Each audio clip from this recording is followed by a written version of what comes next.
জন্য অনুরোধ করছি।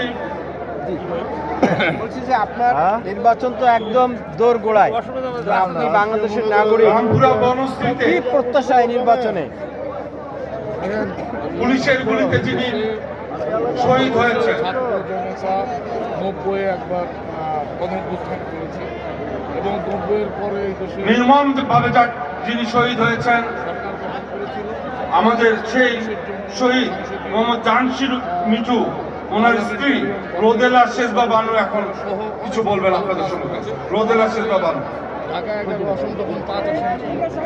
সেই 5 আসনে আমরা একবার মুক্ত হয়েছি এবং আমাদের অন্যান্য কাজগুলি আমরা করি। এইবারের যেই প্রত্যাশা জনগণের স্বৈরাচারের